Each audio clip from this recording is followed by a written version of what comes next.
কিমানদিন তৃতীয়বাৰ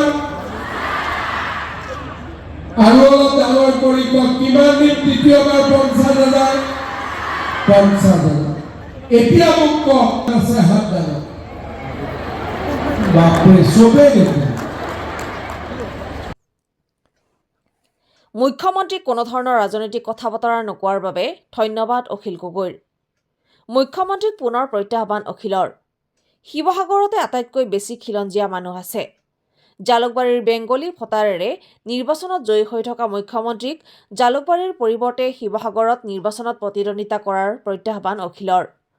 অখিল গগৈৰ পিছফালে সুশান্ত বৰগোহাঁইৰ নাটকীয় ভংগী। বিধায়ক সুশান্ত বৰগোহাঁইয়ে মনে মনে কিয় শুনি আছিল অখিলৰ মন্তব্য।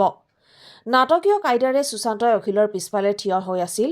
পিছফালে সুশান্তক দেখি ধেমালি অখিল গগৈৰ। তাই ভাল লাগিছে যে অসমৰ মুখ্যমন্ত্ৰীয়ে আজি মঞ্চত এটাও পলিটিকেল শব্দ মানে আঁচনিটোৰ বিষয়ে বক্তব্য আগবঢ়োৱাৰ বাহিৰে কোনো পলিটিকেল বক্তব্য আগবঢ়োৱা নাই। মই সেইকাৰণে বহি আছিলোঁ, মনে মনে আছিলোঁ পলিটিকেল বক্তব্য আগবঢ়াব নেকি বুলি, কিন্তু এটাও পলিটিকেল বক্তব্য আগবঢ়োৱা নাই।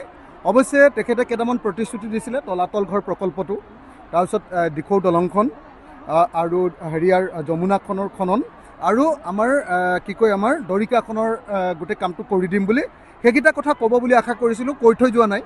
সেইকেইটা ভৱিষ্যতে কৰাই ল'ম বছ।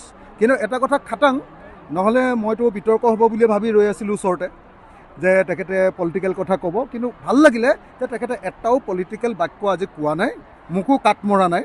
গতিকে মোৰ ক'বলগীয়া একো নাই। মানে শিৱসাগৰত খেলিম আৰু শিৱসাগৰত জিকিম আৰু পিছতো দেখা যাব ন। এতিয়া মই আসনকেইখনৰ নাম ক'ব নোৱাৰোঁ, বেয়া হ'ব, চলি আছে।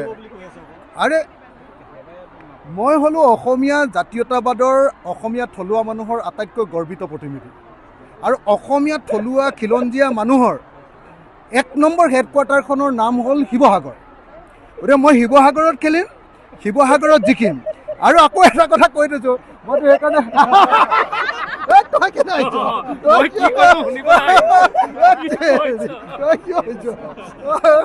শিৱসাগৰত খেলিম, শিৱসাগৰত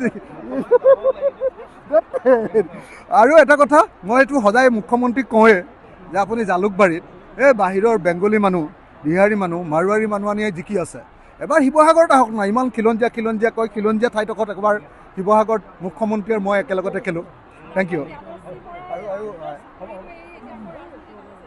ডক্টৰ জ্ঞানশ্ৰী বৰাই, bureau chief, Sivasagar, Assam reports live.